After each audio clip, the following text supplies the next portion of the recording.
Well, welcome to the Pro Theologist channel viewers. I'm Dr. J.W. Ayub, theologist since 1994 on the Central Coast, New South Wales, Australia. We're in the Jehovah's Witness Deception series, the JW Cult Deception series, episode 40. The identity, fusion structure. When the organisation replaced the self. In episode 39, I showed how fear of loss conditioned members to believe leaving meant losing everything. In this episode, I move deeper into the identity fusion structure, where the organisation gradually replaced the self, the individual self. Viewers, at first, it doesn't feel dangerous. It feels purposeful, secure, spiritually meaningful. The Jehovah's Witnesses are given language, they're given community, mission, identity, and slowly, the organisation stops becoming something you belong to. It becomes something the Jehovah's Witness psychologically become. And that is where theological religious narcissistic abuse moves beyond loyalty and begins governing the Jehovah's Witnesses' identity itself. Jehovah's Witness friendships become organisational. The Jehovah's Witnesses' future becomes organisational. The Jehovah's Witnesses' spirituality becomes organisational. And the Jehovah's Witnesses' thinking becomes organisational. And eventually, the Jehovah's Witnesses' sense of self becomes spiritually, emotionally, and physically dependent upon remaining inside the Watchtower structure.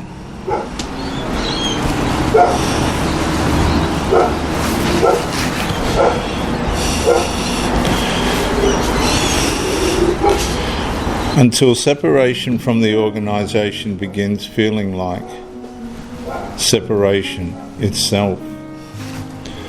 The structure does not need to physically imprison the person. It only needs to fuse identity to organisational attachment deeply enough that departure of it feels emotionally catastrophic. Eventually, the Jehovah's Witness stops asking, "Is this true?"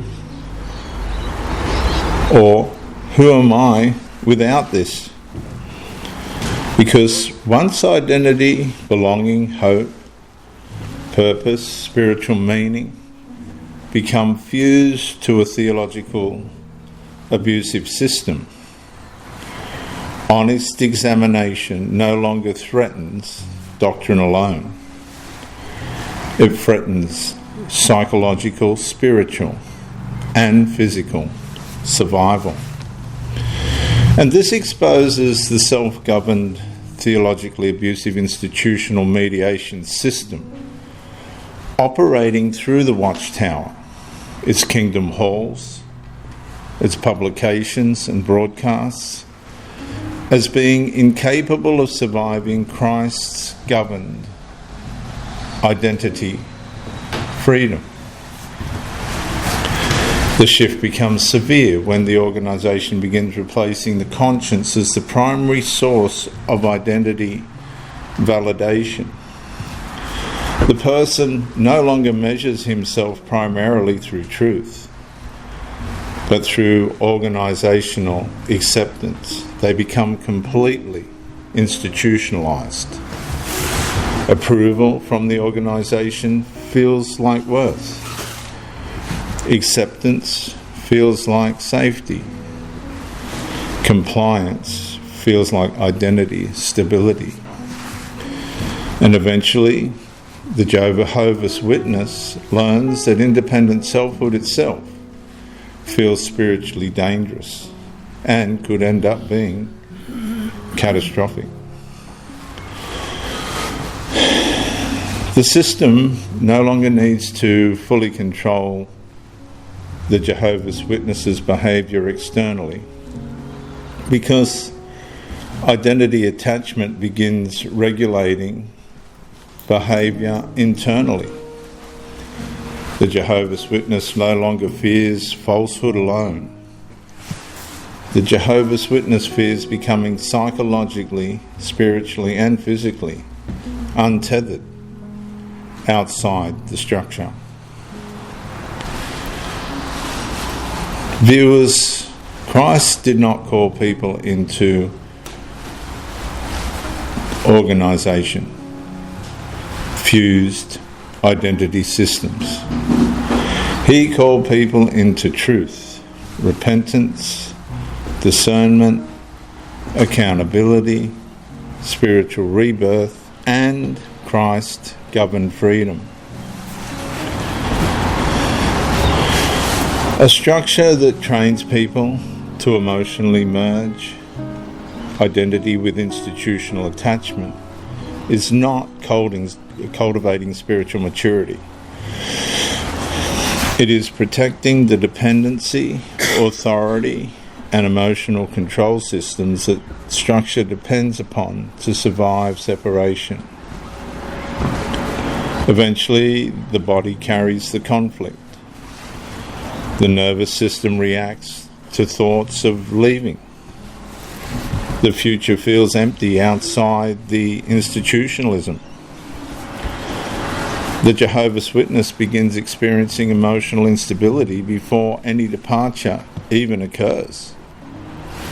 And slowly, the organisation becomes psychologically, spiritually and physically inseparable from the self.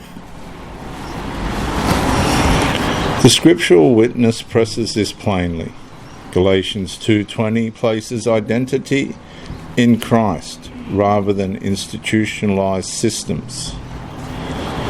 Romans 12:2 calls believers to transform thinking rather than behavioural conformity. Colossians 2:8 warns against captivity through human systems and traditions. Yet, the Watchtower Bible and Tract Society repeatedly conditions members to emotionally fuse identity, belonging, purpose, and spiritual safety to organisational attachment and continued compliance. Viewers, Christian identity must never become institutionally possessed before Jehovah's anointed governor, the Lord Jesus Christ. The Jehovah's Witness may think organisational attachment gives them identity, but it may have revealed something far more disturbing.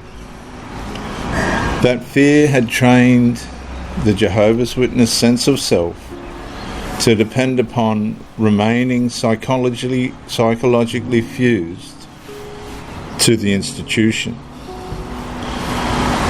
Much of what preserved the attachment may have been fear.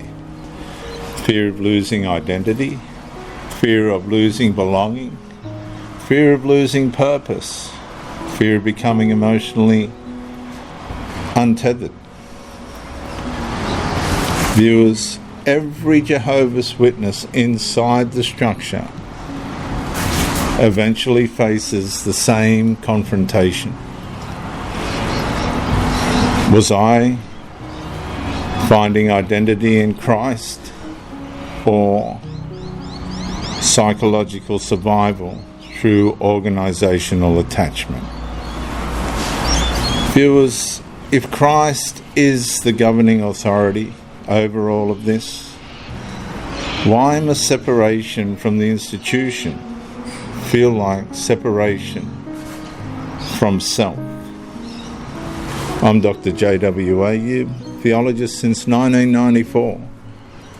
I would like to ask you to press like and subscribe to encourage me to make this channel feel worthwhile. Comment to enlighten and educate me. And press the bell if you like the content. Also, share the video to do something for somebody else. Before I close, better is the Jehovah's Witness who finds identity before the governance of Christ and his freedom than the one who survives through fear-conditioned attachment. For truth strengthens the conscience, but institutionalized fusion weakens selfhood while calling it spiritual security. In closing, viewers, if fear continues governing identity, institutional attachment, while increasingly governing thought, emotion, belonging, and spiritual perception itself, when Christ's governed identity returns, fear weakens, discernment strengthens, and accountability returns to Jehovah's anointed governor, the Messiah, the Lord Jesus Christ. Christ moved into public witness for one and all to openly examine and verify. But self-governed, theologically abusive, institutional mediative systems psychologically fuse identity to organisational attachment, and they collapse under foundational biblical truth. When identity finally stands before Christ, viewer, will your sense of self survive the organisation it feared to lose? In episode 41, The Dependency Structure, when the organisation become emotionally necessary for survival, I'm going to look deeper into how emotional dependence gradually replaced spiritual mature freedom under Christ. Until then, you keep well, and bye for now.